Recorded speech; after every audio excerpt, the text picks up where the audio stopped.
এই শোনো না, আমাদের অন্ধবিশ্বাস চ্যানেলটি যারা এখনো সাবস্ক্রাইব করেননি প্লিজ সাবস্ক্রাইব করে দাও। আর অল্প কিছু সাবস্ক্রাইবার হলে 1,00,000 পরিবার হবে। সবাই প্লিজ সাবস্ক্রাইব এবং বেশি বেশি শেয়ার করে দাও প্লিজ। জোর করে বিয়ে করলেই হয়ে গেল? আপনি জোর করে বিয়ে করুন, লাভ নেই। আমি এই বিয়ে মানব না। মানবি না? না। আবার বল। মানব না। কি মানবি না? বিয়ে। কি? শুনতে পাচ্ছি না, আবার বল। বিরক্তে মুখ কুচকে ফেলল রুমু। উজ্জ্বল ভাই ইদানিং বেশি বাড়াবাড়ি করছে, শুধু বাড়াবাড়ি নয়, একটু বেশি বাড়াবাড়ি। পথে ঘাটে যেখানে পাচ্ছেন দাঁড় করিয়ে এটা ওটা প্রশ্ন করছেন, এদিক সেদিক হাজার খানেক নিষেধাজ্ঞা আরোপ করেছেন। কলেজে ওঠার পর থেকে তো তার জীবনটা ফাগুনের রৌদ্রতাপের ন্যায় সব খাঁ খাঁ করে দিচ্ছে। এসব কি মানা যায়? যে সম্পর্ক গড়ার আগে ভেঙে যায় সেই সম্পর্ক নিয়ে এত ব্যাকুল হয়ে লাভ নেই। তাছাড়া উজ্জ্বল ভাইয়ের কিছু বদ অভ্যেস আর 10-12 জন মানুষের চোখে না পড়লেও রুমুর কাছে এসব ঠিকই ধরা পড়ে। ধরা পড়বে না কেন? রুমুর কাছে উজ্জ্বলের কোনো নকল মুখোশ নেই, সে যেমন ঠিক তেমনটা উপস্থাপন করে নিজেকে। রুমু, চুপ হয়ে গেলি কেন? উজ্জ্বল ভাই, বাড়ি যাব। চুপ। উজ্জ্বলের এক ধমকে কেঁপে উঠল রুমু, গলায় শুকিয়ে গেল তৎক্ষণাৎ। মেয়েটার ভিতর চাহনি উজ্জ্বল বুঝতে পারল চট চলতি। গ্লাস ভর্তি পানি নিয়ে মেয়েটার হাতে ধরিয়ে দিল। পানিটা শেষ করে কাজের কথা বল ডার্লিং। এসব আবার কি ধরনের ডাক? প্রেমের ডাক, বুঝতে পারছো না জান? এবার কিন্তু বাড়াবাড়ি হচ্ছে। উজ্জ্বল থেমে গেল, আশপাশের নজর ঘুরিয়ে নিজের দু হাতের আদলে রুমুর নরম হাত পুরল। প্লিজ জেদ করিস না, তুই আমার ইমোশন, কত বছরের সাধনা। তুই আর আমি এক হলে আমাদের দুই পরিবার একত্র হবে। তুই কি চাইছিস না আমাদের পরিবার এক হোক? উজ্জ্বলের হাত ছিটকে সরিয়ে দিল রুমু।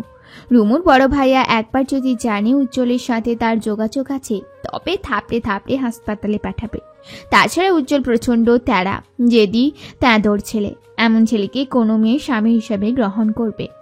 বিয়ে আমি বাবার পছন্দের ছেলেকেই করব। সত্যি? 3 সত্যি। তাহলে তোর গোপন প্রেমিক মাহমুদকে যে কথা দিয়েছিস তুই নাকি তাকেই বিয়ে করবি? এমন ছেলেকে কোন মেয়ে স্বামী হিসেবে গ্রহণ করবে? উজ্জ্বলের মুখ থেকে মাহমুদের কথা শুনে ভয়ে ঢোকিল মেয়েটা। যতবার যত ছেলে প্রেমের প্রস্তাবে রাজি হয়েছে, এই বেয়াদবের উজ্জ্বল সবাইকে মেরে হাত পা ভেঙেছে। এসব ভয়ে রুমু প্রকাশ্যে প্রেম করার সাহস পারেনি। শেষ ভরসা মাহমুদ। কলেজে উঠে একটু আদ্রু পাখা সবারই কচায়, প্রেমের হাওয়া গায়ে লেগে যায়। বেচারি রুমুর ক্ষেত্রেও ব্যতিক্রম নয়। কথা বের হচ্ছে না কেন ডার্লিং? বাড়ি যাব। যেতে দিব। বল ভালোবাসি। ভালোবাসি না। কাকে বাসিস? আপনাকে বলবো কেন? উজ্জ্বল বিরক্ত হয়ে গেল, রুমুর হাত চেপে কাছে টানল। এত জেদ তোর? জেদ কি একা আপনার কাছে আছে, আর কারণ নেই? না নেই, তোর জেদ আছে এতেই আমি খুশি। সৈয়দ উজ্জ্বল হাসানের বউ যে হবে তার তো জেদ থাকতেই হবে। তুই জেদ করবি, আমি তোর গাল চেপে দেব, আদর করব, মান ভাঙাবো। ডার্লিং রাজি হয়ে যা, আর থাকা যায় না। হঠাৎ দরজায় কড়াঘাতে কেঁপে উঠল রুমু। সেই সাথে সতর্ক হলো উজ্জ্বল। বাইরে থেকে শোনা যাচ্ছে তার বন্ধু সিয়ামের গলা। ছেলেটা এখন তার প্রেম আলোচনায় বাধা দিচ্ছে কেন? অবুঝ ডার্লিংটাকে বোঝাচ্ছে উজ্জ্বল তাকে ছাড়া কতটা বেসামাল, অথচ বন্ধু বুঝেও বিরক্ত করছে। উজ্জ্বল উঠে দাঁড়ালো চটজলদি, দরজা খুলে দরজা ঠেসে দাঁড়ালো। সিয়ামের দিকে তাকিয়ে কড়া গলায় বলে, কি সমস্যা সিয়াম? তুই এতক্ষণ রুমে কি করছিস? ভাই, আল্লাহর ওয়াস্তে বের হ, হাম্মা এসে যাবি। তোর ভাবির সাথে মিটিং করছি। এখনো মেনেছে কিছু? একদমই না। আশ্চর্য, ছোট থেকে বড় করেছি চকলেটের লোভ দেখিয়ে, এখন বড় হয়েছিস আদর সোহাগ প্রেমের লোভ দেখিয়েও এই মেয়েকে মানাতে পারছি না। কিছু কর ভাই, দম বন্ধ হয়ে মরে যাব। তোর ভাবির চোখ ইদানিং অন্যদিকে যাচ্ছে। এত হতাশ হচ্ছিস কেন? নতুন নতুন কলেজে উঠলে যে রঙিন হাওয়া গায়ে লাগে, বুঝিস না? তুই একদম জোরাজুরি বকাঝকা করবি না, তাড়াতাড়ি রুম থেকে বের হ। সিয়ামের কথা শেষ করতে রুমু এসে উজ্জ্বলের পিঠ খামচে ধরল। আকস্মিক ব্যথায় উজ্জ্বল সরে দাঁড়াতে রুমু কক্ষ ছেড়ে বেরিয়ে যায়। মেয়েটা এখানে স্থির হয় না, এক ছুটে পালিয়ে যায় অন্য কক্ষে। দিশাহীন হয়ে খুঁজতে থাকে তার বান্ধবী সুরাইয়াকে। সুরাইয়া কাচুমাচু মুখে দাঁড়িয়েছিল রান্নাঘরে। রুমু দেখে চটজলদি এগিয়ে বলে, ঠিক আছিস তুই? বেঈমান কোথাকার, তোর বাসায় এসেছিলাম নোটসগুলো নিতে, আর তুই আমাকে হায়নার মুখে ছেড়ে দিলি। কসম করছি আমি জানতাম না উজ্জ্বল ভাই আমাদের বাড়িতে আসবে। এর আগে কখনো আসেনি। উজ্জ্বল ভাইকে দেখে আমি নিজেও ভরকে গেছি। আমি বাড়ি গেলাম, তোর সাথে আমার কোনো কথা নেই। এই তোর মেয়ে। রুমু রাগ ঝেড়ে বেরিয়ে গেল। কোনো মতে রাস্তায় উঠে বাড়ির উদ্দেশ্যে হাঁটা শুরু করলো। উজ্জ্বল তাকে ছোটবেলা থেকেই আদর যত্ন করে। তাদের দুই পরিবারের আকাশ পাতাল ঝগড়া বিবাদের মাঝে রুমুর প্রতি উজ্জ্বলের আন্তরিকতা ছিল অন্যরকম। কিন্তু এইবারটার মনে যে এতটা ছিল তা মোটেও আন্দাজ করেনি সে। পরের দিন সকালে রুমুর ঘুম ভাঙতে দেখতে পেল তার মাথায় কাছে একটি প্যাকেট। কক্ষে সে একাই থাকে। এই প্যাকেট হঠাৎ তাকে যে কে দিল। আজ তো তার জন্মদিনও নয় যে কেউ উপহার দিয়ে যাবে। হাতের প্যাকেটটি উল্টে পাল্টে দেখতে এমন সময় কক্ষে আসে তার বড় ভাবি অনিকা। রুমুর প্যাকেটের দিকে তাকিয়ে বলেন, সুমাইয়া এসে তোকে এটা দিতে বলল, আমাকে খুলতে বারণ করেছে, তোর জন্য নাকি স্পেশাল গিফট। আচমকা মুখটা খুশিতে ভরে গেল রুমুর। সুরাইয়ার মাধ্যমে তার প্রেমিক মাহমুদ ছাড়া আর তো কেউ উপহার পাঠাবে না।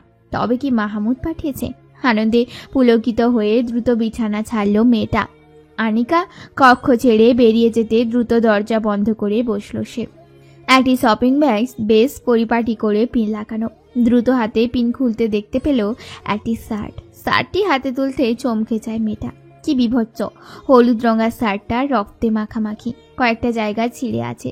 সকাল সকাল ঘুম ভাঙতে এমন পরিস্থিতির মাথাটা ফাঁকা ফাঁকা লাগলো তার। সুরাইয়া এসব কেন পাঠালো? কোন উদ্দেশ্যে পাঠালো? উজ্জ্বলের হাতের রক্ত শুকিয়ে আছে, কপাল বেয়ে ঘাম জড়িয়ে জুলপি বেয়ে নামছে। তার রাগ হাসপাস এখনো কমেনি। সিয়াম উজ্জ্বলের কাঁধে হাত রাখতে তেতে উঠে ছেলেটা। কি সমস্যা? আর কতক্ষণ বসে থাকবি? উঠে গিয়ে হাত ধুয়ে নে। উজ্জ্বল উঠল না। তার আশেপাশে থাকা বন্ধুরা সবাই একে অন্যের নজর বোলালো। দীপু বিরক্ত হয়ে বলে, উজ্জ্বল, তোকে বলেছিলাম আমরা মারি শালাকে একদম চটকে দেব, তুই একা কেন মারলি? তোর কোনো কন্ট্রোল নেই মাথায়, যা আসবে তাই করবি। শান্তি বুঝিস? মনের শান্তি? 2বার ওয়ার্নিং দিলাম, শুনল না। ওকে মেরে কি হবে? রুমু তো নিজেই এসব করেছে। মাহমুদ চলে গেলে আর একজনকে ধরবে। আশ্চর্য, ওর বড় ভাই কি এসব দেখে না, নাকি বোনের খেয়ালই রাখে না? উজ্জ্বল কিছু বলল না। দ্রুত উঠে গিয়ে বাথরুমে গেল, সেই সাথে ডাকলো দীপুকে। হ্যান্ড ওয়াশটা পুরো খোল। পুরোটা খুলে কি হবে? ঢেলে দে আমার হাতে। এই, এটা একদম নতুন, গতকাল এনেছি। অপচয় করে না দোস্ত। আম্মা যদি দেখে হ্যান্ড ওয়াশ গায়েব, আমাকে উড়ে ছুঁড়ে মারবে। উজ্জ্বল প্রচন্ড বিরক্ত হলো। নিজ হাতে বোতলটি খুলে ঢেলে দিল সবটা নিজের হাতে, যেন কত বছরের লেগে থাকা ময়লা সে সাফ করছে। হাত ধোয়া শেষে মুখে ক্রমশ পানির ছিটা দিল উজ্জ্বল। অস্বস্তি ছাড়িয়ে কিছুটা স্বস্তি পেল শরীরে। আয়নায় নিজেকে একবার পরখ করে ক্রুদ্ধ হাসল সে। আমাকে প্রজ্বলিত করে তুমি এড়িয়ে যাচ্ছ, বোকা মেয়ে। এই উজ্জ্বলের বদৌলতে তোমার জীবন যে উজ্জ্বলের আলোয় ভরে যাবে। তোমার জীবনে উজ্জ্বল আছে তো আলো আছে, উজ্জ্বল নেই, আলো নেই। রাতে চুপচাপ ছাদে বসে রুমু। প্রচন্ড ভ্যাবসা গরম পড়েছে। ইলেকট্রিসিটি ইদানিং বেকায়দায় ফেলেছে সবাইকে। এই আছে তো এই নেই। গরমে জনজীবন অস্থির। সকাল থেকে মাথায় দুশ্চিন্তা ঘুরছে রুমুর। মাহমুদের খোঁজ তার নেওয়া হয়েছে। তাকে যে উজ্জ্বল পিটিয়েছে তো আর বুঝতে বাকি নেই। হঠাৎ আবছা আলোর মানব অস্তিত্ব টের পেতে ভয়ে কুঁকড়ে যায় রুমু। এই মুহূর্তে ছাদে কেউ থাকার কথা নয়, থাকলেও নিশ্চয়ই সিঁড়ি দিয়ে উঠবে। কিন্তু অস্তিত্বের দেখা মিলল ছাদের এক কোণায়। সে চাঁদের আলোয় বাড়তি লাইট আনার প্রয়োজন বোধ করেনি, কিন্তু এখন তো পড়েছে মহা বেকায়দায়। কাঁপা কাঁপা গলায় সে বলে, কে? অপর পাশ থেকে কোনো সারা শব্দ পাওয়া গেল না। ভয় বাড়ল মেয়েটার। দোয়া দুরুদ পড়ে পিটপিট করে এগিয়ে যায় সিঁড়ি ঘরের দিকে। সে যতবার পা বাড়াচ্ছে মানব ছায়াও তার দিকে এগিয়ে আসছে। দ্রুত পায়ে সিঁড়িতে পা ফেলতে আচমকা অজ্ঞাত কেউ চেপে ধরল তাকে। টেনে হিঁচড়ে নিয়ে গেল ছাদের অন্য পাশে। হল বলিও মেয়েটা নিজেকে ছাড়াতে ব্যর্থ। বলিষ্ঠ দেহের আদলে ক্রমশ গুটিয়ে যাচ্ছিল রুমু। অনেকক্ষণ যাবৎ মোচড়ামুচড়ি করেও নিজেকে ছাড়াতে ব্যর্থ। পুরুষালী শক্ত হাতটা মুখ চেপে রাখতে দমটা আজ নিমেষে ফুরিয়ে যাবে যেন। রুমুর মোচড়ামুচড়ি সহ্য করতে পারল না অজ্ঞাত ব্যক্তিটি। পেট চেপে শূন্যে তুলতে ভয় দ্বিগুণ বাড়ল রুমুর। মেয়েটা এবার নিজেকে বাঁচাতে দেহের সব শক্তি দিয়ে কামড় বসালো অজ্ঞাত ব্যক্তির হাতে। তীব্র ব্যথায় মুহূর্তে বিবশ করে দিল অজ্ঞাত ব্যক্তির হাত। ব্যথার দাপটে হাত ঝাঁকি দিতেই কোল থেকে ধপাস করে নিচে পড়ল রুমু। কিরে, এগুলো তোর দাঁত নাকি ব্লেড? পরিচিত কণ্ঠে চমকে মাথা তুলে তাকালো রুমু। আরে, এ তো উজ্জ্বল ভাই। উনি এখানে কি করছেন? এতটা দুঃসাহস দেখিয়ে এখানে কেন আসলেন? মেয়েটা অবাক চাহনি নিক্ষেপ করে বলে, উজ্জ্বল ভাই আপনি? আগে বল, তোর দাঁতের এত ধার কেন? আর একটু হলে আমার হাতের মাংসপিণ্ড তোর মুখে চলে যেত। বুঝতে পেরেছি, বেশ ভালো করে বুঝতে পেরেছি। বিয়ের পর আমার হসপিটালের বেডেই রোম্যান্স করতে হবে। বলা তো যায় না কখন কি হয়। চোখ পাকিয়ে উজ্জ্বলের দিকে তাকালো রুমু। এই লোকটা অসভ্য, বেয়াদব, মেয়াধীন মস্তিষ্কের লোক। কি বলে কি করে নিজেও জানে না। আপনি ছাদে কি করছেন? আব্বা ভাইয়া দেখলে আপনার সাথে ঠিক কি হবে আপনি ভাবতেও পারছেন না। ভাবতেও চাইছি না ডার্লিং। আমি এবার সিদ্ধান্ত নিয়েছি চাচুর কাছে গিয়ে আপনার নামে বিচার দিব। এসব আর মারা যাচ্ছে না। তোর চাচ্চুকে আমি ভয় পাই? তাহলে বলুন আপনি কাকে ভয় পান, আমি তার কাছে যাব। উজ্জ্বল শব্দ করে হাসতে গিয়েও থেমে গেল। হাঁটু ভেঙে বসলো রুমুর মুখোমুখি। মেয়েটার হাত পা পরক করে বলে, কোথায় ব্যথা পেয়েছিস? বলবো না, আপনার সাথে আমার জরুরি কথা আছে। বলে ফেল। মাহমুদকে মেরেছেন কেন? এসব কথা এখানে বলতে আসিনি আমি। উজ্জ্বল ভাই এবার কিন্তু একটু বেশি বাড়াবাড়ি হয়েছে। ছেলেটাকে একদম হসপিটালে শুয়ে দিলেন। ও শার্ট দেখে আটকে উঠেছি আমি। আপনি কি মানুষ? ওর ডিম দুটো ভেঙে দিলে বেশি শান্তি পেতাম। ডিম? কিসের ডিম? মাহমুদের ডিম মানে? উজ্জ্বল নিঃশব্দে হাসে। রুমু প্রশ্নবিদ্ধ চাহনি তাকে বেশ মজা দিচ্ছে। তোকে বলেছি না প্রেম করিস না? তুই তো আমার বউ হবি, তাহলে কেন এ পাতে ও পাতে মুখ দিচ্ছিস? আগের দিন বাঘে খাইছে আপনি জানেন না? জানতে চাই না। সৈয়দ উজ্জ্বল আনিস এক কথার ছেলে। তোর আব্বাকে যখন শ্বশুর ডেকেছি তখন পার্মানেন্ট শ্বশুর বানিয়েই ছাড়বো, এই আমি বলে দিলাম। আপনার কথা আপনার কাছে রাখুন। এখানে কি করে আসলেন উজ্জ্বল ভাই? তোর বাড়ির আম গাছ আর আমার বাড়ির আম গাছ যে প্রেম করছে জানিস? তারা দুইজন দুজনের মাঝে ডালপালা ছড়িয়ে দিব্যি প্রেম করছে। সেই গাছ বেয়ে এসেছি। ভাইয়া বলেছে আপনাদের গাছের ডাল কেটে দেবে। আপনাদের গাছ কেন এলো আমাদের সীমানায়? তোর ভাই আর তোর মা দুইজনের মনে হিংসায় ভরা, বুঝলি? না হলে গাছের সাথে কেউ এমন করে? অবলা গাছের কি দোষ? রুমু চুপসে যায়। এ কথা মিথ্যে নয়, তবুও আপন বলে সত্যিটা সে দিব্যি হজম করে নেয়। উজ্জ্বল রুমুকে টেনে দাঁড় করায়। মুখ ভঙ্গিমা পাল্টে আদেশের সুরে বলে, এখান থেকে গিয়ে তাড়াতাড়ি খেয়ে ঘুমিয়ে যাবি। তোর ভাইয়ের অপেক্ষায় থাকবি না। আর হ্যাঁ, রুমের দরজা আটকে দিবি। কেন? কেন বলেছি সেটা তো না বুঝলেও চলবে, তবে যা বলছি তাই করবি। যদি না করি? তবে একটাও চর এদিক সেদিক হবে না, একদম গালের উপর দিয়ে যাবে। কি? উজ্জ্বল ভাই আপনি আমাকে মারবেন? আমি কেন মারবো? তোকে মারার লোকের অভাব আছে? যে গালে এখনো চুমু খেতে পারিনি সেই গালে মারবো? এ তো আমি স্বপ্নেও ভাবতে পারি না। খালি আপনার বাজে কথা। বাজে কথা নয়, সত্যি। যেদিন বিয়ে করে নিয়ে যাব সেদিন বুঝবি। কত বছর হয়ে গেল তুই আমাদের ঘরে যাস না। তোর ছোট দুই পায়ের দৌড়ঝাঁপ আমরা সবাই মিস করি। আমার রুমে ঢুকে যে বই ছিঁড়তি মনে আছে? কতবার মারতে গিয়েও মারিনি তোকে। তোকে মারলে আমি নিজেই শান্তি পাবো না? অতীতে ধুলো জমা স্মৃতি আবার স্মরণে আসতে মুখটা গোমরা হয় রুমুর। কত সুন্দর ছিল সেই দিনগুলো। সৈয়দ বাড়ি জুড়ে ছিল হাসি, আনন্দ, মাতামাতি। সেই সময়টাতে সুখের পাশাপাশি দুঃখটাও ভাগ করে নিত সকলে। অথচ কালবৈশাখীর ন্যায় মানুষ ঝড়ে সৈয়দ বাড়ির মাছ উঠোনে দেওয়ালে গড়ে তোলে। আর স্বেচ্ছায় মুখ দেখাদেখি করেনি দুই ভাই মানে সৈয়দ বাড়ির কর্তারা। এত বছরের ঝামেলাকে স্মরণ রেখেও উজ্জ্বল রুমুকে পাওয়ার অদম্য মনোবলে দিনে গুণে এত বছরের ঝামেলাকে স্মরণে রেখেও উজ্জ্বল রুমুকে পাওয়ার অদম্য মনোবলে দিন গুণে এক ছটাক শীতল বাতাসে ভাবনার দুয়ার থেকে বেরিয়ে আসে রুমু। উজ্জ্বল তার দিকে কেমন করে তাকিয়ে আছে। যত দিন যাচ্ছে ততই উজ্জ্বলের পাকলামো বাড়ছে।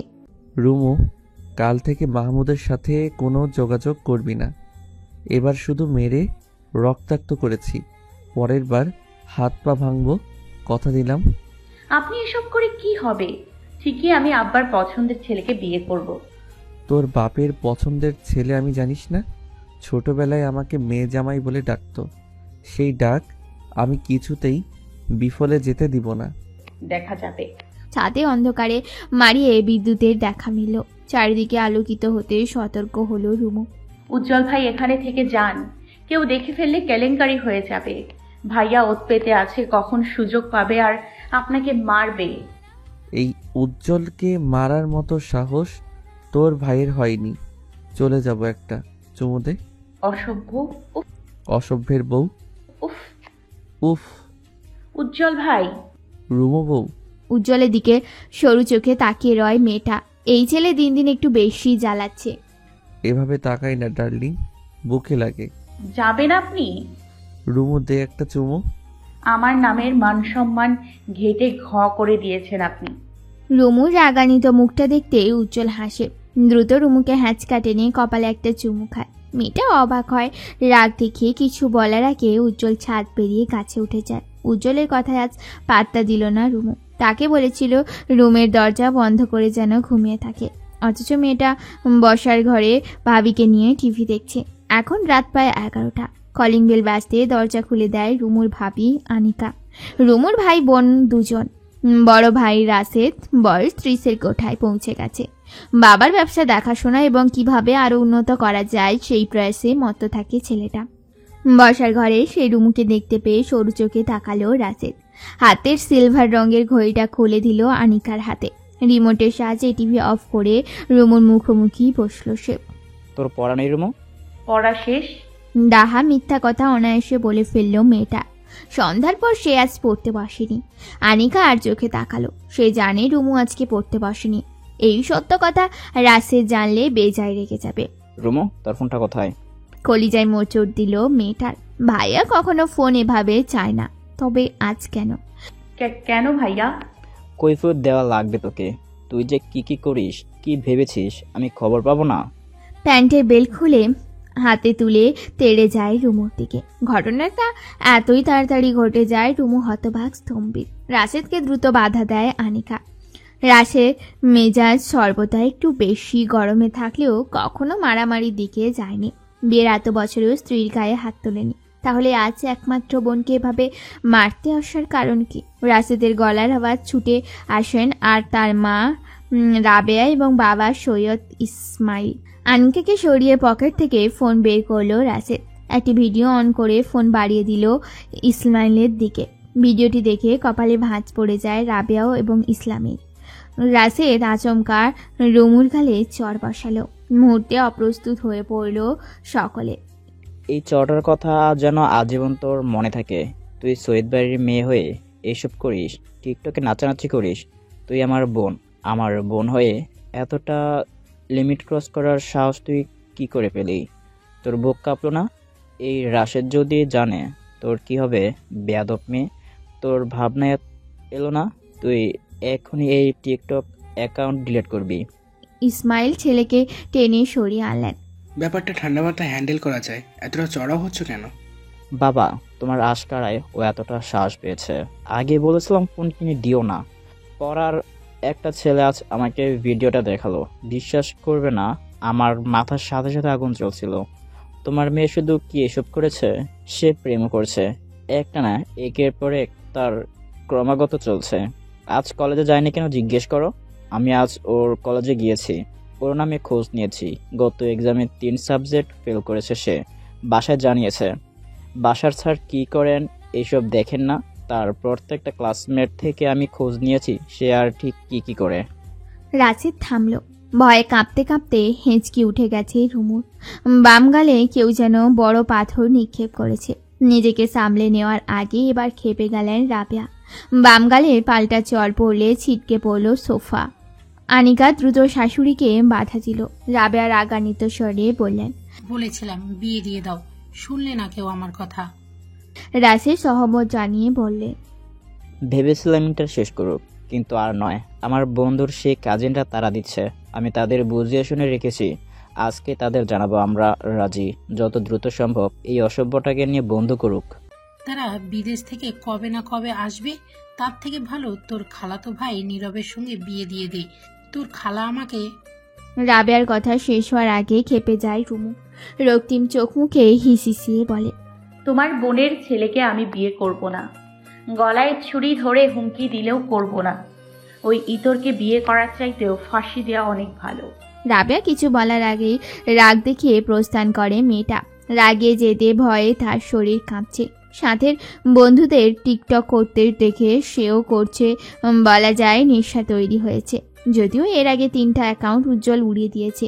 উজ্জ্বল কখনো চায় না রুমু এসবে জড়িয়ে যাক, কিন্তু উজ্জ্বলকে সর্বদা রাগিয়ে দিতে বেশ মজা পায় মেয়েটা। তাই তো এসব দিকে আরও এক ধাপ এগিয়েছে সে। এত প্রেম করা ছেলেদের সাথে বন্ধুত্ব করা, এসব করার মূল উদ্দেশ্য উজ্জ্বলকে রাগিয়ে দেওয়া। উজ্জ্বলের সেই রাগান্বিত হিংসাত্মক মুখটা দেখতে রুমুর যে বেশ শান্তি লাগে। ছোটবেলা থেকে উজ্জ্বলের জালপরানি পাকলামোগুলোতে সে অভ্যস্ত। এই পাগলটাকে খেপিয়ে যে বেশ মজা পায় সে। রুমুর নাম্বার বন্ধ পেয়ে চিন্তায় মাথা ধরে এলো উজ্জ্বলের। মেয়েটার উপর দিয়ে জানি কোন ঝড় গেল। রাসে যে রুমু টিকটকের ব্যাপারে শাসন করবে এটা উজ্জ্বল আগেই জানতো, তাই অগ্রিম কিছুই জানায়নি রুমুকে। এই মেয়ের একবার শিক্ষা হওয়া উচিত অতিবার বেড়েছে। উজ্জ্বল মাঠের এক প্রান্তে দাঁড়িয়ে রুমুর অপেক্ষায়। উজ্জ্বল অনার্স 3য় বর্ষের ছাত্র, একটি জাতীয় বিশ্ববিদ্যালয়ে পড়াশোনা করছে সে। অপরদিকে রুমু একই প্রতিষ্ঠানে ইন্টার 2nd ইয়ারে পড়ছে। মাঠের এক প্রান্তে ভার্সিটির ভবন, অপর প্রান্তে কলেজের ভবনগুলো। তাই রুমুর সাথে উজ্জ্বলের দেখা হওয়া কঠিন কিছু না। গেট দিয়ে মাস্ক পরা রুমুর দেখে ভ্রু কুঁচকে যায় উজ্জ্বলে। এই মেয়ে তো মাস্ক পরে আসে না, তবে আজ কেন? উজ্জ্বল এগিয়ে যায়, রুমুর হাত টেনে নিয়ে যায় এক কোণে। কি রে, মাস্ক পরলি কেন? কাল আপনি সবটা জেনেও আমাকে বললেন না কেন উজ্জ্বল ভাই? সতর্ক করেছিলাম তো, আমার কথা শুনিসনি? এভাবে কেউ সতর্ক করে? আমাকে জানিয়ে রাখলে কি হতো? উজ্জ্বল প্রত্যুত্তর না করে রুমুর মাস্ক নামিয়ে দিল। মেয়েটার বাম গালে 2 আঙ্গুলের ছাপ স্পষ্ট ঠোঁটের কোণে কেটেছে। উজ্জ্বলের বুকটা কেঁপে উঠল। রুমুর গাল ছুঁয়ে ধমক সুরে বলল, সব কিছুতে তোর পাকনামো। বলেছিলাম তো ঘুমিয়ে যাবি, তাহলে এমন হতো না। আর এই শিক্ষাটা তোর দরকার ছিল, অতিবার বেড়েছিলি। এবার আপনিও মারুন, মেরে ফেলুন আমায় সকলে মিলে। রুমুর চোখ ঝাপসা হয়। কান্না আটকানো বৃথা চেষ্টা চালিয়ে যাচ্ছে সে। খেয়ে এসেছিস? যে মারটা খেয়েছি আর কিছু খাওয়ার প্রয়োজন নেই। চল আমার সাথে, আগে পেট পুড়ে খাবি, তারপর ক্লাসে যাবি। খাবো না আমি, ছাড়ুন আমার হাত। চুপ কর। উজ্জ্বল টেনে নিয়ে গেল রুমুকে। ছেলেটার শক্ত হাতের সাথে কিছুতেই পেরে উঠছে না সে। উজ্জ্বল ভাই ছাড়ুন, এবার আপনিও কি মারবেন? কি খাওয়াবেন মার? উজ্জ্বল চুপচাপ হাঁটতে থাকে। রুমু পুনরায় হাত ঝাঁকি দিয়ে বলে, কি হলো বলুন, কি খাওয়াবেন? আমাকে খাওয়াবো, খাবি? বউ অন্য ছেলেদের দিকে চোখ দিচ্ছিস কেন? সুন্দর জিনিস দেখতে হয় উজ্জ্বল ভাই, আপনিও দেখুন। বারণ করেছে কে? আমি তো বছরের পর বছর দেখেই যাচ্ছি, এখনো দেখছি। রুমু চোখ সরিয়ে তাকালো উজ্জ্বলের পানে। সেটাকে ভেঙচি কেটে বলে, কে সে শুনি? যে প্রশ্নটা ছুঁড়েছে সে। রুমু প্রত্যুত্তর করল না। পুনরায় তাকালো পাশে টেবিলে থাকা ছেলেটির দিকে। বুকের ভেতরটা মুহূর্তেই ছ্যাঁত করে উঠল উজ্জ্বলের। নিয়ন্ত্রণহীন ছেলেটা কি করে যে নিজেকে নিয়ন্ত্রণে রাখছে তা তো সেও বুঝতে পারছে না। কলেজের পাশে একটি সাধারণ হোটেলে বসে আছে তারা। এখানে কম দামে পেট ভরে খাওয়া যায় বিধায় সকল স্টুডেন্টদের ঢল নামে। গরম গরম সিঙ্গাড়া, সামুচা, পুরি, খিচুড়ি, পরোটা সহ ইত্যাদি বেশ কম দামেই পাওয়া যায়। রুমু, কি খাবি? খিচুড়ি সাথে ডিম ভাজা। উজ্জ্বল খাবার অর্ডার করে পুনরায় তাকালো রুমুর পানে। অথচ মেয়েটা এখনো সেই ছেলেকে পরখ করছে। উজ্জ্বল ভাই জানেন, এই ছেলেটা অনার্স 1st ইয়ারের। ইন্টারের মেয়েরা তার দিকে হাঁ করে তাকিয়ে থাকে। একটা ছেলে কি করে পারে এতটা কিউট হতে? পুরা মাখন। উজ্জ্বল ঠোঁট বাঁকিয়ে হাসলো। হাঁক ছেড়ে ডাকলো ছেলেটাকে। উজ্জ্বলের ডাক পেয়ে দ্রুত উঠে আসলো ছেলেটা। সৌজন্যের হাসি দিয়ে বলে, উজ্জ্বল ভাইয়া ভালো আছেন? ভাবিও এসেছি দেখছি। ভাবি এই মুহূর্তে পৃথিবীর সবচেয়ে বিরক্তিকর শব্দ বলে মনে হচ্ছে। রুমুর সুন্দর ছেলেটা তাকে ভাবি ডাকছে। রুমু কটমট চোখে তাকালে উজ্জ্বলের পানে, অথচ উজ্জ্বলের সেদিকে পাত্তা নেই। সে ছেলেটার সহিত কথা বলতে ব্যস্ত। সময় পেরিয়ে গেল আরও কিছুক্ষণ। গরম গরম খিচুড়ি গপাগপ মুখে পুড়ছে মেয়েটা। উজ্জ্বল সেদিকে তাকিয়ে চোখের তৃপ্তি মেটাচ্ছে। আচমকা পিঠে দাবনীয় থাবায় চোখ কুঁচকে নেয় রুমু। ঘাড় ঘুরিয়ে বন্ধু ফাহিমকে দেখে দাঁতে দাঁত পিষে গা ঝাড়া দিয়ে বলে, এভাবে কেউ মারে? ব্যথা পেয়েছি ফাহিম। তুলোর মতো বস্তা আবার ব্যথা পায়? ফাহিম কথাটা বলে দ্বিতীয়বার রুমুর ঘাড়ে হাত রাখলে যার পরানি ব্যাপারটা মোটেও পছন্দ হলো না উজ্জ্বলের। চট করে রাগটা নিয়ন্ত্রণ হারিয়ে ফিরে এলো তার মুখোশে। চোখের পলকে ফাহিমের হাত মুচড়ে ধরল সে। টনটন ব্যথায় কুঁকিয়ে উঠল ফাহিম। হাতটা যেন এক্ষুনি ভেঙে গুড়িয়ে চাপে। এই হাত আমি রাখবো না। এই হাত আস্ত থাকবে না। দ্বিতীয়বার ফাহিমের হাত উল্টে মজিয়র দিল উজ্জ্বল। তার রাগান্বিত মুখটা দেখে দিক বেদিক সব গুলিয়ে গেল রুমুর। বসা থেকে উঠে দাঁড়িয়ে উজ্জ্বলের হাত টানতে টানতে উজ্জ্বল তাকে এক ধমকে স্থির করে ছাড়ে। হোটেলে সকলেই জড়ো হয়ে যায়। উজ্জ্বলের অনেক পরিচিত ছোট ভাই, ক্লাসমেট, বড় ভাইরা এগিয়ে আসে। হোটেলের কাছে বসা লোকটির সাথে উজ্জ্বলের বেশ ভালো সম্পর্ক। তিনি চাইলেন উজ্জ্বলকে থামাতে, কিন্তু বেপরা উজ্জ্বল কাউকে কি মানে? পাত্তা দেয়? ফাহিমের পিঠে 3-4টে ঘুষি দিয়ে স্থির হয় সে। তার অগ্নিশর্মা মুখখানি দেখে রুমু তাকে থামানোর সাহস করে না। উজ্জ্বল হাত টেনে এগিয়ে আনে রুমুকে এবং মুখোমুখি করায় ফাহিমের সহিত। কি রে, বন্ধু পাতিয়েছিস বলে এই ছেলে তোর গায়ে হাত দেবে? এতটা অনুমতি দিয়ে দিয়েছিস? আমি বুঝতে পারিনি উজ্জ্বল ভাই, ফাহিম এমন ছেলে নয়। কেমন ছেলে? বল বল বল বল আমায়, সে কেমন ছেলে? আমি দেখলাম তো। আমার চোখ কি ভুল দেখেছে? উজ্জ্বল ভাই। কে ভাই? কে ভাই? এমন থাপ্পড় দিব জীবনে গালে আর ব্লাশন লাগাতে হবে না। রুমু চুপসে যায়। ফাহিমের উজ্জ্বলের পা ছুঁয়ে বসে যায়। সে জানে এই ছেলে মারপিটে কতটা ওস্তাদ। ফাহিম নিজের জান বাঁচাতে বলে, উজ্জ্বল ভাই আমাকে এবারের মতো ছেড়ে দিন, আর কোনোদিন এমন ভুল হবে না। ছাড়বো? রুমুকে আগে খালাম্মা ডাক। ডাক খালাম্মা। শেষাক্ত বাক্যটি বেশ জোরেই পড়ল উজ্জ্বল। খালাম্মা? শেষ পর্যন্ত তাকে খালাম্মা বানিয়ে ছাড়ল। রুমু চোখ মুখ খুঁজে উজ্জ্বলের পানে তাকাতে উজ্জ্বল চোখ রাখায়। ফাহিম নিজেকে ছাড়াতে রুমুকে উদ্দেশ্য করে বলে, খালাম্মা। উজ্জ্বল ঠোঁট বাঁকিয়ে হাসে। শীতল হয় উত্তপ্ত রক্তকণা। টকবগে মস্তিষ্ক স্থির হয় মুহূর্তে। শুধু রুমু নয়, কোনো মেয়ের গায়ের যদি এভাবে হাত দিস, হাতটা ভেঙে দেবো জানোয়ার। 10 মিনিট যেমন হোটেলের পরিবেশ পাল্টে যায়, ঠিক তেমনি 10 সেকেন্ডে পুনরায় পাল্টে যায়। যে যার কাজে ব্যস্ত হয়। রুমুর গলা দিয়ে খাবার নামার পরিস্থিতি নেই, অথচ উজ্জ্বল জেদ করে বসে আছে। যে করে হোক তাকে খাবারটা শেষ করতেই হবে। কি হলো? এতটুকু খিচুড়ি শেষ করতে কতক্ষণ লাগে? খাবো না, প্লিজ এখান থেকে চলুন। আবার কথা বলে? আদর করে খাওয়াতে হবে? আয় কোলে বস, গাল চটকে আদর করে খাইয়ে দেব। না থাক, ওসব বিয়ের পর করা যাবে। এখন বরং নিজ হাতে খা। আপনার কি লজ্জা শরম নেই? ছোট বোন হই, বুঝলেন? তুই আমার হবু বউ, বুঝলি? আপনার মতো ছেলের কাছে কে মেয়ে বিয়ে দিবে? তাই নাকি? টেস্টোস্টেরন হরমোন আমার শরীরে লাফালাফি করার আগেই তোর বাপ আমাকে মেয়ে জামাই হিসেবে স্বীকৃতি দিয়েছে, আর তুই বলছিস কে মেয়ে দেবে? আমার ভাইয়ার চক্ষুশূল আপনি, বুঝলেন? তোর ভাইকে গুমছে কে? তুমি রাজি? জামাই সাজি কেয়া করেগা কাজি। বিয়ের পর দুজন মিলে ভাজবো ডিম ভাজি। শুধু ডিম ভাজি দিয়ে আমি ভাত খেতে পারি না উজ্জ্বল ভাই। ধুর, গানটা তো শেষ করতে দিবি। রুমু চুপচাপ খাওয়ায় মনোনিবেশ করে। তার সামনে বসে থাকা যুবকটি তাকে না পেলে ঠিক কি কি করতে পারে তার জুতো সামান্য টের পাচ্ছে। রুমু বাড়ি ফিরল ভর দুপুরে। উজ্জ্বল ভাইয়ের কত শখ রুমুকে বাইকে চড়িয়ে এই শহর ঘুরবে, অথচ সেই সুযোগ আর কই। উজ্জ্বলের ত্রিসীমানায় রুমুকে পেরে তাণ্ডব চালাবে রাশে। বাড়িতে প্রবেশ করতে একমাত্র খালা হালিমকে দেখে রুমুর কলিজা কেঁপে ওঠে। গতরাতে সবাই তাকে বিয়ের হুমকি দিয়েছিল, আর আজ খালামুনি এসে হাজির। নিশ্চয়ই মামাতো ভাইও এসেছে।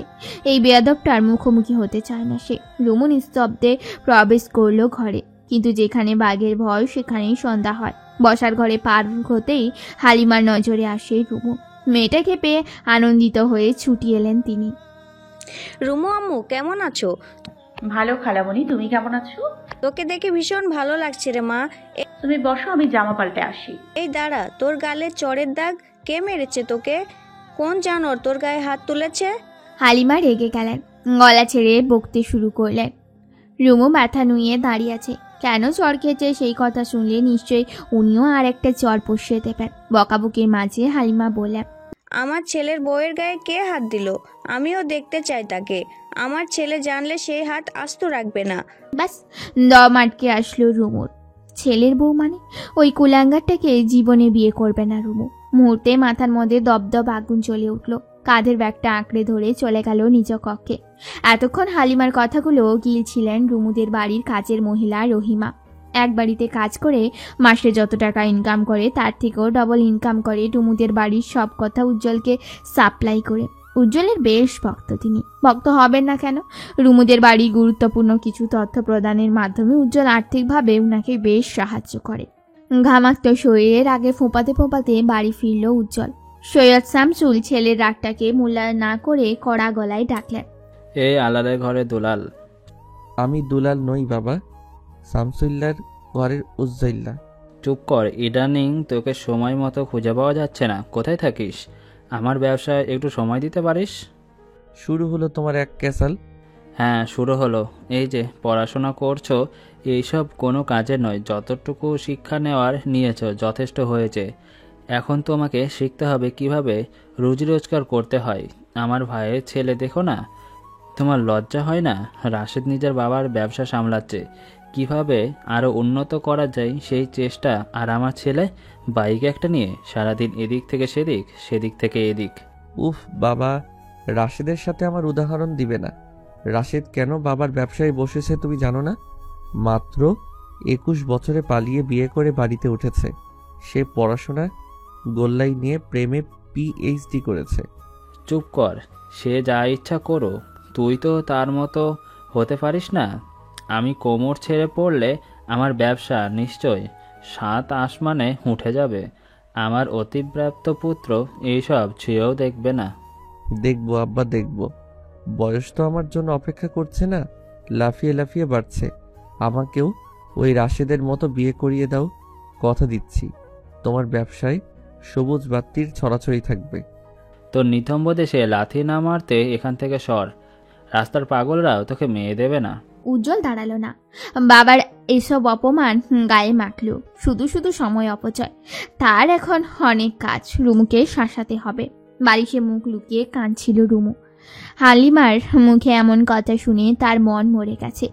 উজ্জ্বল অনেকক্ষণ যাবৎ দেদারসে ফোন করে যাচ্ছে, কিন্তু উজ্জ্বলের ফোন ধরতে মতো ইচ্ছা কিংবা আগ্রহ কোনোটাই খুঁজে পাচ্ছে না সে। তার এই অনাগ্রহের বুড়ো আঙ্গুল দেখিয়ে উজ্জ্বল পাঠিয়ে দিল হুমকির বাক্য, ফোন না ধরলে তোর বাসায় এসে হাজির হব। ব্যাপারটা কি খুব ভালো হবে? ব্যাস, ফোন না ধরার আর সাহস পেল না মেয়েটা। প্রচন্ড বিরক্ত নিয়ে ফোন তুলল সে। উজ্জ্বল ভাই বলুন। রুমুর ডার্লিং, গলা এমন লাগছে কেন? কাঁদছিস? কই? ন্যাকামি করে মিথ্যা বলবি না আমার সাথে। তোর নাকি বিয়ে ঠিক তোর খালাতো ভাইয়ের সাথে। আপনাকে কে বললো? অবাক চুঁয়ে চুঁয়ে পড়ল রুমুর কণ্ঠে। আর এই অবাক হওয়াটাকে পাত্তা দিল না উজ্জ্বল, বরং চেঁচিয়ে বলল, কি রে, কথা কি সত্যি? জানি না আমি। তবে কি জানিস? এই বিয়ে হোক, আম্মা এটাই চান। তুই কি চাস? যদি বলি আমিও তাই চাই, তবে কি করবেন আপনি? তোকে তুলে নিয়ে আসবো। উজ্জ্বল ভাই, তুলে নেওয়ার আগে অবশ্যই আমাকে জানিয়ে রাখবেন। আমি সেজে গুজে বসে থাকবো, একটা সিনেমেটিক ব্যাপার আছে না? তোর কি মনে হচ্ছে আমি ফাইজলামি করছি? একদমই না। মেজাজটা খারাপ করিস না, আমি সিরিয়াস। আমিও সিরিয়াস। এই তুই ফোন কাট। তুই আমার মেজাজ খারাপ করছিস। আমি কেন ফোন কাটবো? আপনি দিয়েছেন, আপনি কাটবেন। তুই আমার মেজাজ খারাপ করেছিস, তুই কাটবি না, আপনি কাটবেন। তুই কাটবি। আপনি কাটবেন। যা বলেছি তাই কর। যা বলেছি তাই করুন। এক্ষুনি ফোন কাট রুমো। এক্ষুনি ফোন কাটেন উজ্জ্বল ভাই। মুখে মুখে কথা বলছিস কেন? মুখে মুখে কথা বলছেন কেন? বেয়াদবি করছিস কেন রুমো? বেয়াদবি করছেন কেন উজ্জ্বল ভাই? ইচ্ছে করছে তোকে চুমু খেতে। ইচ্ছে করছে আপনাকে চুমু খেতে। খাবে তো ডার্লিং, বিয়েটা হোক। চট করে থেমে গেল রুমু। উজ্জ্বলকে বোকা বানাতে গিয়ে সে নিজেই বোকা বনে গেল। কি লজ্জা, কি লজ্জা! ইস, কি বলে ফেললো সে! কয়েক সেকেন্ডের ঝগড়ার সমাপ্তি জানিয়ে রুমু নিজেই ফোন কাটলো। বুকের ভেতর বাড়ল ধুকপুক ধুকপুক। উজ্জ্বলের মেজাজ আজ হাই ভোল্টেজে দাপাদাপি করছে। কি করছে, কি করবে সে নিজেও জানে না। রাগারাগি দেখাতে গিয়ে আজ দুপুরে খাওয়াও হয়নি। সন্ধ্যায় টেবিলে বসে মাকে ডাকলো বেশ কয়েকবার। উজ্জ্বলের মা নার্গিস তখন টিভিতে পছন্দের সিরিয়াল দেখতে বসেছে। এই মুহূর্তে ছেলে ডাকাডাকি মোটেও পছন্দ হলো না। কি হচ্ছে? এভাবে সারের মতো ডাকছিস কেন? পেটটা কাঁদছে আম্মা, খেতে দাও। দুপুরে খাসনি কেন? এখন নিজে বেড়ে খাবি? আম্মা তুমি অন্তত আমার বাকি মেজাজটা খারাপ করো না, প্লিজ খেতে দাও। নার্গিস মৃদু হেসে খাবার বাড়লেন। ছেলেকে খাবার দিয়ে বসলেন টেবিলে। উজ্জ্বল খাবার পেয়ে এক মুহূর্ত দেরি করলো না। গপাগপ পেট পুড়ে খেতে শুরু করলো। আম্মা তরকারিটা দারুণ হয়েছে। আর কতকাল তুমি রেঁধে খাওয়াবে? এবার অন্তত। তোর কি লজ্জা নেই রে? জানিস তোর বাপ আমাকে আজকেও কথা শুনিয়েছে আমি নাকি তোকে আশকারা দিয়ে মাথায় তুলছি, ব্যবসায় হাত লাগানোর জন্য তোকে জোরাজুরি করছি না। সারাক্ষণ এক গ্যাচাল আমার ভালো লাগে না আম্মা। আমি আগেই বলেছি যখন আমার মন বলবে উজ্জ্বল যা গিয়ে বাবার ব্যবসায় বস, তখনই আমি বসবো, এর আগে নয়। তোর মন কখন চাইবে বলতো? সারাদিন টই টই করে ঘুরছিস, না করিস পড়াশোনা, না করিস কাজ। আমি পড়তে চাইনি, তোমাদের অতি চালাকির কারণে আমার আজ এই দশা। ঢাকা বিশ্ববিদ্যালয়ে চান্স পেয়ে দেখিয়েছি, অথচ তোমরা আমাকে পড়তেই দিলে না। তোর যা মেজাজ, ঢাকায় গিয়ে তুই যে কি করবি আমি কি জানি না ভেবেছিস? খারাপ ছেলেদের সঙ্গ পেয়ে আরো খারাপ হবি। তোমাদের বারবার এক কথা, ঢাকায় গিয়ে আমি বিগড়ে যাব। যে খারাপ হওয়ার সে এমনি হয়, বাদ দাও, তোমাকে বুঝিয়ে লাভ নেই। জরুরি কথা শুনো, যে কোনো সময় বউ নিয়ে হাজির হব। সে কি কথা? কে সেই হতভাগিনী মেয়ে যে কিনা তোকে বিয়ে করবে? এভাবে বলছো কেন আম্মা? অপমান করতে একটু রয়ে সয়ে করো। যাকে করব বলেছি তাকেই করব। নার্গিস বুঝতে পারলেন উজ্জ্বল কার কথা বুঝিয়েছে। রুমুকে নিয়ে উজ্জ্বলের পাকলামি শেষ নেই, কিন্তু এই পাকলামি বিয়ে পর্যন্ত গড়ালে পুনরায় সৈয়দ বাড়িতে তাণ্ডব চলবে। নার্গিস সতর্ক হয়ে বলেন, খবরদার উজ্জ্বল, ঝামেলা বাড়বে। এসব করিস না বাপ। রুমুকে ছাড়া যাকে ইচ্ছে বিয়ে কর, আমি বাদ সাধব না। কিন্তু আমার যে রুমুকেই লাগবে। রাতে পারিবারিকভাবে একটি বৈঠকে বসলো। রুমুর বিয়ের কথা তুলতে রুমুর মা তার খালা হালিমকে জানিয়ে এই বাড়িতে আনেন। তার উদ্দেশ্যে যে করে হোক বোনের ছেলের কাছেই একমাত্র মেয়ে বিয়ে দিবেন, যদিও এতে রাশেদ অল্প স্বল্প রাজি। বাকিটা সিদ্ধান্ত সৈয়দ ইসমাইল নেবেন। হালিমা অনেকক্ষণ যাবৎ ইসলামকে বোঝালেন তার ছেলে হিমেল শিক্ষিত, দেখতে শুনতে মাশাআল্লাহ, একটা প্রাইভেট কোম্পানিতে বেশ ভালো বেতনে চাকরি করছে। এমন ছেলে হাতছাড়া করা কি উচিত? তাছাড়া অপরিচিত কারো ঘরে মেয়ে না পাঠিয়ে আত্মীয় স্বজনের মধ্যে সম্পর্ক গড়লে ভালো হয়। এত তো প্রশংসার বাক্য পাশ থেকে মশলা ঢেলেছেন রাবেয়া, অথচ সৈয়দ ইসলামের মুখটা পানসে করে তাকিয়ে আছেন টিভি স্ক্রিনে। রাশেদ বাবার এমন হেয়ালিটা পছন্দ করলেন না। আব্বা কিছু বলেন। বলতে ইচ্ছে করছে না তাই বলবো না। ইচ্ছে করে না মানে? যত দ্রুত সম্ভব রুমুকে একটা কুলে দিন বাবা, এই মেয়ে বকে গেছে। তোর বন্ধু যে কাজিনরা প্রস্তাব দিয়েছিল তাদের কি খবর? আগামী সপ্তাহে তার আসবে। ছেলেটা নাকি এবার বিয়ে করে যাবে। শুনলাম বিয়ের পর বউকে নেওয়ার সকল প্রসেস শুরু করে দেবে। ওদের সাথে যোগাযোগ কর। রাবেয়ার মুখটা পাংশুটে হয়ে গেল। আশাহত গলায় বলেন, আমার বোন যে আবদার নিয়ে এলো, তোমার কি গায়ে লাগলো না? আমি আগেই বলেছিলাম মেয়ের বিয়ে আমি যেখানে চাই সেখানে হবে। রাবেয়া রেগে গেলেন। বসা থেকে উঠে দাঁড়িয়ে কড়া গলায় বলেন, শুনুন রাশেদের আব্বা, আমি আমার বোনকে কথা দিয়েছি তার ঘরেই মেয়ে পাঠাবো। এই কথার খেলাপ আমি করতে পারবো না। আমিও তো আমার ভাইকে কথা দিয়েছিলাম উজ্জ্বলের সাথে রুমার বিয়ে হবে। ওরা যখন ছোট ছিল সেই ছোট থেকে এমনটাই বলে এসেছি, সে কথা তুমিও জানো। কি বললে তুমি? এই লোভীদের ঘরে তুমি মেয়ে বিয়ে দিতে চাইছো? এত ঝামেলার পরেও তোমার শিক্ষা হয়নি? খবরদার চেঁচিয়ে কথা বলবে না। তোমার মেয়ালি ঝগড়ার জন্য আজ সৈয়দ বাড়ি ভাগ হয়েছে। আমার দোষ? আমি? রাবেয়া হাউমাউ করে কেঁদে উঠলেন। বোনকে শান্ত করতে হালিমা এগিয়ে গেলেও লাভের লাভ কিছুই হলো না। হাতের কাছে যা পেলেন ছুঁড়ে ফেলে দিলেন রাবেয়া। কাঁচের জিনিসপত্র ভেঙে চারিদিকে ছড়িয়ে পড়লো দিক বেদিক। রাশেদ উঠে গিয়ে মাকে শান্ত করলো। রাবেয়া স্বামীর দিকে ছুঁড়ে দিলেন গাদা গাদা অভিযোগ। পর্দার আড়াল থেকে হাসল রুমু। আর যাই হোক, সে কখনো হিমেল নামক বেয়াদবটাকে বিয়ে করবে না। এই তো ছোটবেলার কথা, সবে উচ্চ মাধ্যমিকে ভর্তি হয়েছে সে। হিমেল ভাইয়ের অসৎ ছোঁয়াগুলো একটু আধটু বুঝতে পারলেও সে কিছুই কাউকে বলতে পারতো না।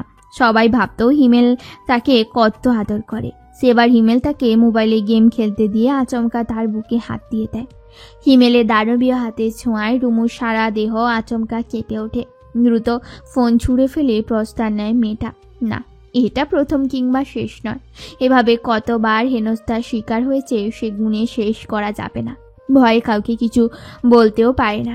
কাকে বলবে? মা হিমেলের অন্ধভক্ত, বাবা আর ভাইয়ের সাথে খুব বেশি মন খোলা নয়, সেসব মিলিয়ে নিজের কাছে আড়াল রেখেছে।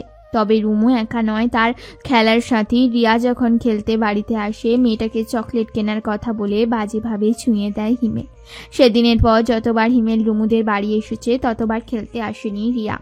হাতের ফোনটা শব্দ করতে ধ্যান ভাঙে মেয়েটার। উজ্জ্বল ভাই ফোন করেছেন। রুমু দ্রুত ফোন কেটে নিজ কক্ষে ফিরল। রাত 12টা বাজতে চলল। উজ্জ্বল ভাই এত রাতে কেন ফোন করলেন? রুমু কাল বিলম্ব না করে ফোনটা ধরল। অত্যন্ত দুঃখী দুঃখী গলায় শুধালো, উজ্জ্বল ভাই, তোর রুমের লাইট জ্বলছে কেন? ঘুমাসনি কেন? আমার তো বিয়ে উজ্জ্বল ভাই। কি? তুই এই কথা আমাকে এখন বলছিস? চোরের মতো রাত 12টায় কে বিয়ে করে? আপনাকে বলবো কেন? এমনিতেও আপনাকে দাওয়াত করা হবে না। কানের নিচে দুটো দিয়ে ব্রেনের ব্রাইটনেস বাড়িয়ে দেব। ফাজিল মেয়ে, দাঁড়া, আমি আসছি তোর বিয়ের ব্যান্ড বাজাতে। রুমু কিছু বলার আগেই ফোন কাটলো উজ্জ্বল। বেচারার মেজাজ নিয়ন্ত্রণের বাইরে চলে গেছে। অপরদিকে রুমু এতবার করে ফোন করেও পেল না উজ্জ্বলকে। বেচারা ফোনটা রেখেই বেরিয়ে গেছে বউ উদ্ধার কাজে। সৈয়দ বাড়ি দানবীয় দেওয়ালটা টপকে গাছ বেয়ে নিচে নামলো উজ্জ্বল। আজ যা হওয়ার হবে, বউ নিয়ে যে করে হোক নিজ বাড়িতে ফিরবে। শুকনো পাতার মরমরে শব্দে ধীরে ধীরে পা ফেলতে হলো তাকে। দ্রুত হেঁটে গিয়ে দাঁড়ালো রুমু জানালার পাশে। বেশ কয়েকবার টোকা দিলেও রুমু জানলা খুলল না। যদিও মেয়েটা শুনতে পায়নি। এখন বড্ড বেশি আফসোস হচ্ছে কেন ফোনটা ফেলে আসলো। উজ্জ্বল চারিদিকে পা টিপে টিপে এগিয়ে যেতে দেখতে পেল সৈয়দ ইসলামের জানলা খোলা। রাবেয়ার সাথে তুমুল ঝগড়া চলছে তার। এটা যে বিয়ে বাড়ি বিন্দুমাত্র বোঝা যাচ্ছে না। তাদের ঝগড়াটা ঠিক কী নিয়ে বোঝার চেষ্টা চালালো উজ্জ্বল। দরজায় দাঁড়িয়ে আছে রুমুর খালা হালিমা। খোলা জানলায় মানব অস্তিত্ব টের পেয়ে আচমকা চিৎকার চেঁচামেচি শুরু করলেন। আল্লাহ গো, ওরে রাবেয়া, চোর চোর চোর, তোর বাড়িতে ডাকাত পড়েছে রে। ওরে কে কোথায় আছিস রে? চোর, ডাকাত, চোর। হালিমার এক চিৎকারে সতর্ক হয়ে যায় বাড়ির সকালে। এমন পরিস্থিতির জন্য মোটেও প্রস্তুত ছিল না উজ্জ্বল। বেচারা বুদ্ধি কাটিয়ে দ্রুত দরজার সামনে গিয়ে বাইরে থেকে দরজা বন্ধ করে দেয়। তার উদ্দেশ্য কেউ যেন ঘর থেকে বের হতে না পারে। এই বাড়িতে রাসেল যদি একবার তাকে দেখে ফেলে তবে কুরুক্ষেত্র হবে। একসাথে সকালে চিৎকার করা শুরু করলেও মুহূর্তে বাড়ির পরিবেশ গরম হয়ে যায়। রাসেল দা নিয়ে ছুটে আসে, কিন্তু বের হতে গিয়ে বুঝতে পারলো দরজা বাইরে থেকে আটকানো। উজ্জ্বল দ্রুত গাছে উঠে গেল, দেয়াল টপকে নিচে নামার চেষ্টা চালালো। এখনো সবার চিৎকার শোনা যাচ্ছে, চোর চোর চোর, কে কোথায় আছে রে? বাড়িতে চোর এসেছে। উজ্জ্বল মুখ বাঁকিয়ে আপনা আপনি বলে, আমি চোর, বউ চোর। সৈয়দ ইসমাইল আপনার বাড়ির মূল্যবান জিনিসটা কিন্তু এই উজ্জ্বল চুরি করবে, কথা দিলাম। ঘুমন্ত এলাকাবাসী মুহূর্তে জেগে গেল। সবাই টর্চ হাতে নিয়ে বেরিয়ে পড়লো চোর খুঁজতে। সেই সাথে উজ্জ্বল নিচেও বের হয়েছে। শার্টের হাতা কনুইতে গুটিয়ে সবার সামনে গলা তুলে বলে, এই এলাকায় চোর, আমার এলাকায় চোর, তাও কিনা সৈয়দ বাড়িতে। শালার বেটা, তোকে পেলে মারতে মারতে সৈয়দ বাড়ির মেয়ের সাথে বিয়ে দিয়ে দিতাম। উজ্জ্বলের কথাটা সবাই না বুঝলেও ভ্রু কুঁচকে তাকিয়ে রইল উজ্জ্বলের বাবা সৈয়দ শামসুল। মনের সন্দেহ থেকে তিনি ভাবছেন, তবে কি সেই চোরটা উজ্জ্বল? সৈয়দ বাড়ির অবিবাহিত মেয়ে রুমু আর রুমুকে বিয়ে করতে উঠে পড়ে লেগেছে উজ্জ্বল।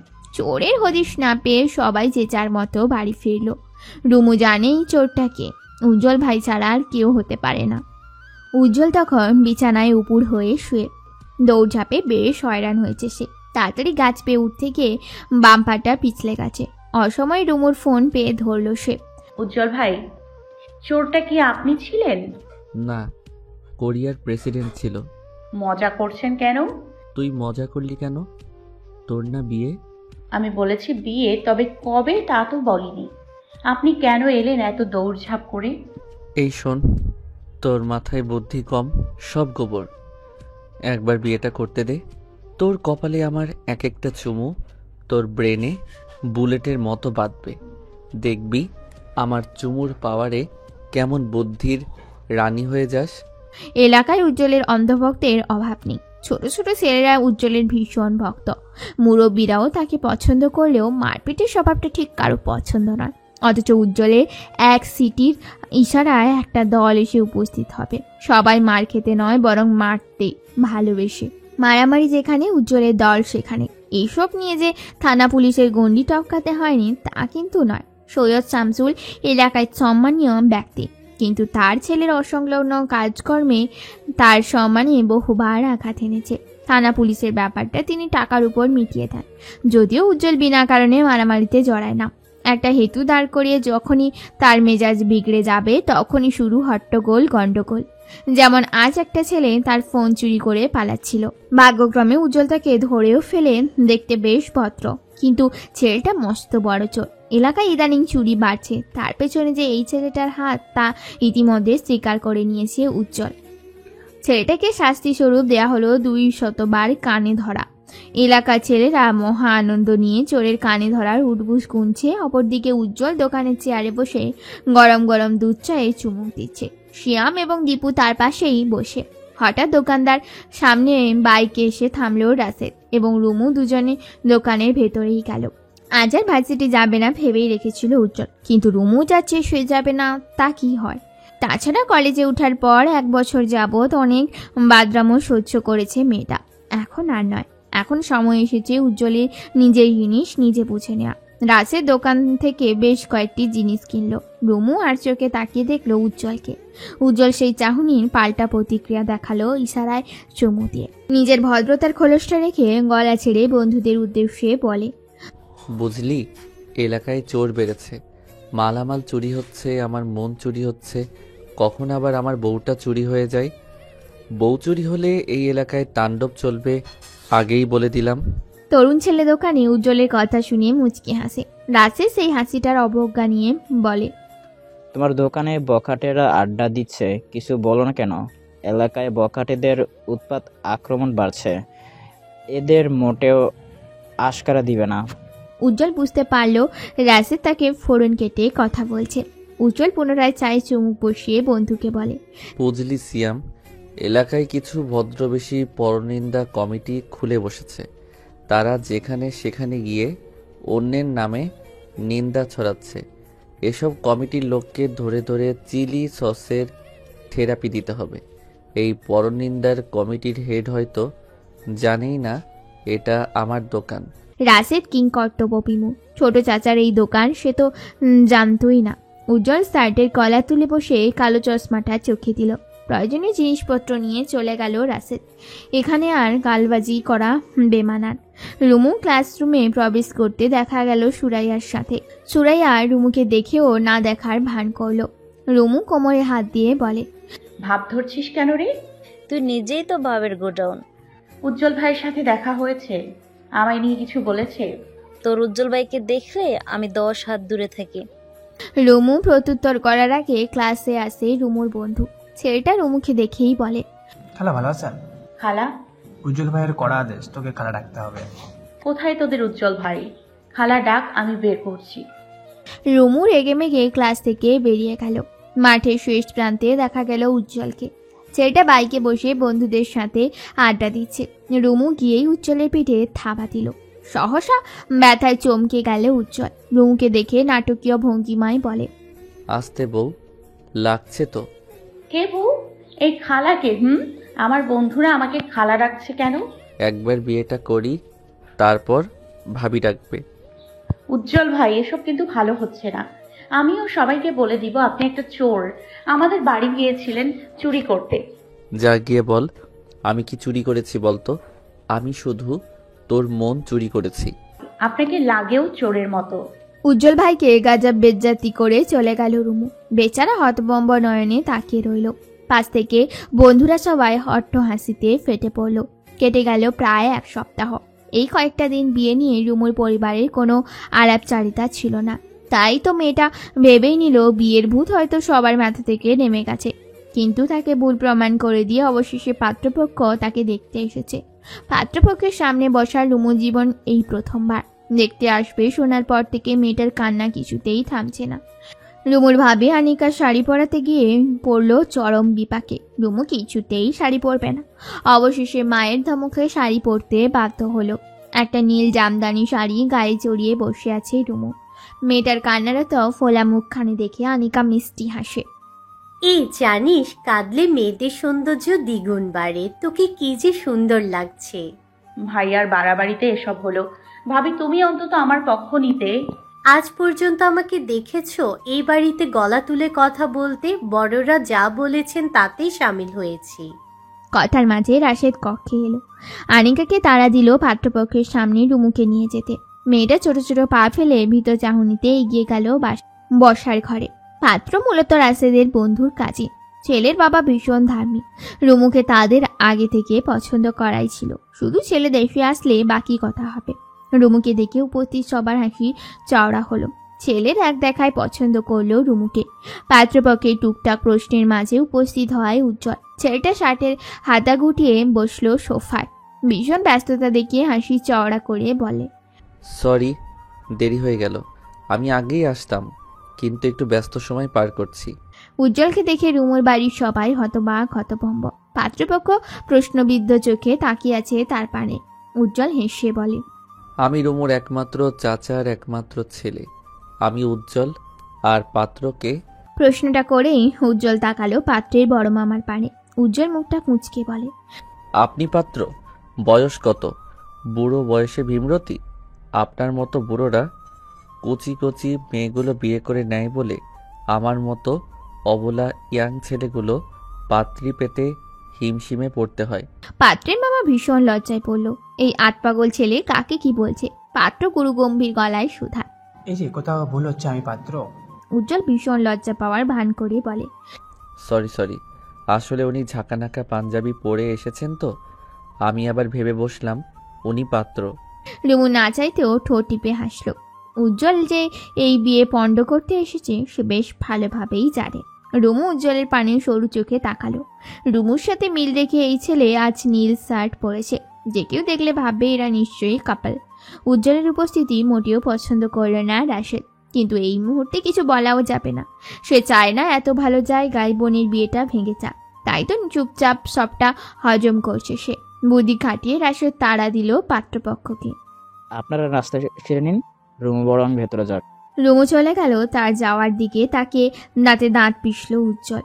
রাশেদ একে একে নাস্তার শব্দে আনতে ব্যস্ত। এর মাঝে উজ্জ্বল উঠে গিয়ে দাঁড়ালো বড় চাচা সৈয়দ ইসলামের পাশে। ছেলেটা চাপা স্বরে বলে, চাচা যান, কথা দিয়ে কথার খেলাপ করার মানুষ আপনি নন। আমার সাথে কিন্তু প্রতারণা হচ্ছে। ছোটবেলা থেকে বলে আসলেন আমি আপনার জামাই, অথচ ঠিকই সুযোগ বুঝে অন্য পাত্রের কাছে মেয়েকে দিচ্ছেন। আমার মেয়েকে বিয়ে করার জন্য তোমার কি যোগ্যতা আছে? আপনার মেয়েকে বিয়ে করার মতো যোগ্যতা বলতে টিকটকে নাচতে হবে, এই তো। সরি, আমার সেই যোগ্যতা নেই। অপমানে থমথমে হয়ে গেল ইসমাইলের মুখ। সত্যি তো, তার মেয়ের কি এমন অর্জন আছে যার জন্য যোগ্যতা খুঁজছেন তিনি? উজ্জ্বল সবাইকে নাস্তা সার্ভ করছে, এর মাঝে সে নিজেও খাচ্ছে। পাত্রের বাবা মেয়েদের আপ্যায়ন এবং মেয়ে থেকে ভীষণ খুশি। তিনি আজকেই কাবিনের তারিখ নির্ধারণ করবেন। খাবার শেষে পাত্রের পরিবার তাদের মাঝে আলাপ আলোচনা করছিল। তখন মেয়ের বাড়ির কেউ উপস্থিত নেই। উজ্জ্বল ভেতরের কক্ষে ডাইনিং টেবিলে বসে একের পর আরেকটা পদ সাবার করছে, আর তার খাওয়ার স্পিড দেখে তাজ্জব বনে গেল রুমু। উজ্জ্বলকে দেখে তার চাচি আর চাচাতো ভাই রাসে যে জ্বলে পুড়ে যাচ্ছে, এতেই তার বড্ড শান্তি লাগছে। খাওয়ার শেষে উজ্জ্বল বাথরুমে গেল। তখনই বাথরুম থেকে বের হতে দেখা গেল পাত্রের বাবাকে। আঙ্কেল, মেয়ে আপনার পছন্দ হয়েছে? মাশাআল্লাহ, মেয়ে তো আমার আগেই পছন্দ করা ছিল। জি, মেয়েটা পছন্দ করার মতো। তবে মেয়েটা যে টিকটকে নাচানাচি করে জানেন আপনি? পাত্রের বাবা যেহেতু ধার্মিক, এমন কথা শুনে তাজ্জব বনে গেলেন। মুখ দিয়ে কয়েকবার শুধালেন আস্তাগফিরুল্লাহ। উজ্জ্বল দ্রুত পকেট থেকে ফোন নিয়ে রুমুর নাচে টিকটক ভিডিও দেখালো। ব্যাস, পাত্রের বাবা মুহূর্তেই সিদ্ধান্ত পাল্টালেন। এই মেয়ের সাথে কিছুতেই তিনি ছেলের বিয়ে দেবেন না। উজ্জ্বলের পরিকল্পনা মোতাবেক রুমুর বিয়েটা ভেঙে গেল। এত ভালো ঘরে বিয়েটা হলো না, তা সে কিছুতেই মানতে পারল না রাশে। এই বিয়ে ভাঙার পেছনে যে উজ্জ্বলের হাত আছে তা সে বেশ ভালো করেই জানে। কিন্তু উজ্জ্বলকে খবর দিল কে? রাশেদের সন্দেহ হলো তার বাবার উপর। না চাইতেও আজ বাবা ছেলের কয়েক দফা ঝামেলা করালো। এর মাঝে রাবেয়া ঘোষণা দিয়ে বসলেন রুমুর বিয়ে তার বোনের ছেলের সাথেই হবে এবং খুব শীঘ্রই এই ব্যাপারে তিনি কারো মতামত চান না।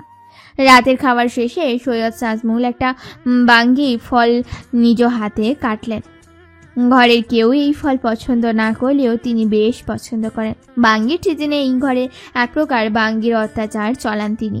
উজ্জ্বল খাওয়া শেষ করে নিজের কক্ষে ফিরে যায়, কিন্তু শামসুল তাকে আবার ডেকে পাঠায়। ছেলেটা ডাইনিং টেবিলের সামনে আসতেই নজরে আসে থালা ভর্তি বাঙ্গির ছোট ছোট টুকরো। মুহূর্তে তার মুখটা পাংশুটে বর্ণ ধারণ করে। আব্বা, খবরদার এই বাঙ্গি নিয়ে জোরাজোরি করবা না। অবশ্য করব।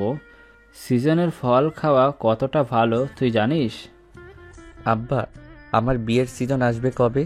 বিয়েও কিন্তু স্বাস্থ্যের জন্য উপকারী। বাঙ্গি খা, তারপর বলবো। বাবা ছেলের বাক বিতণ্ডায় মুচকি হাসলেন নার্গিস। স্বামীর মন রক্ষার্থে না চাইতেও তিনি বাঙ্গি খাচ্ছেন।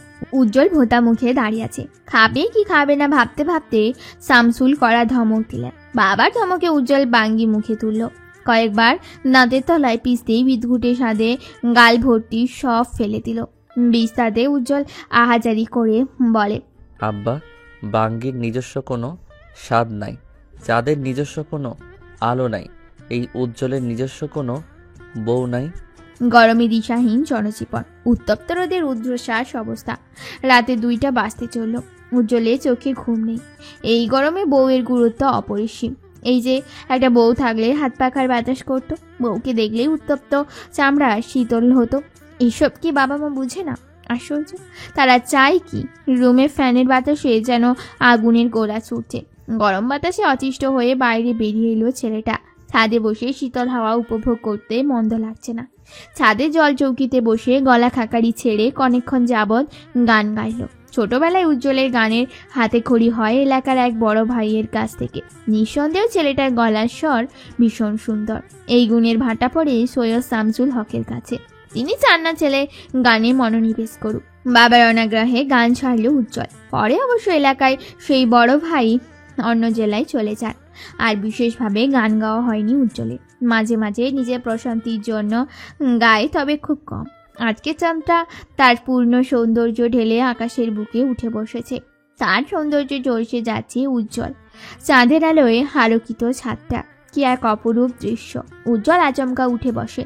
দ্রুত ফোন নিয়ে ভিডিও কল করলো রুমুকে। রাত জেগে সিরিজ দেখছিল রুমু, তাই উজ্জ্বল ভাইয়ের ফোন ধরতে তার সময় লাগলো না। তবে উজ্জ্বল ভাইকে বোকা বানাতে ঘুমের ভান ধরে বলে, উজ্জ্বল ভাই কোনো সমস্যা? বিরাট সমস্যা, বিশাল সমস্যা। কি হয়েছে? এত জানিয়ে আবার বলছিস কি হয়েছে? আমি আবার কি করলাম? তুই ঘুমাচ্ছিস না কেন? মাত্র চোখ লেগে এলো, আপনিই তো ফোন করে তুলে দিলেন। ফাইজলামি করছিস বেয়াদব বেডি। খবরদার বেডি বলবেন না। আমার একটা নাম আছে, রুমু। ওকে চুমু। আশ্চর্য, আমার নাম রুমু। তুই দে একটা চুমু। উফ, এবার বলুন তো উজ্জ্বল ভাই, রাত জেগে কি করছেন? আজ কার বাড়িতে চুরি করতে গেলেন? তুই রাত জেগে আছিস কেন?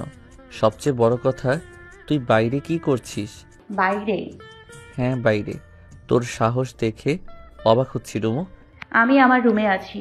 কি বলেন? আমি বাইরে গেলাম কখন? এখনো তুই বাইরে? এক্ষুনি যা, আমাকে জানানো বন্ধ কর। উজ্জ্বল ভাই, আমি আমার রুমে।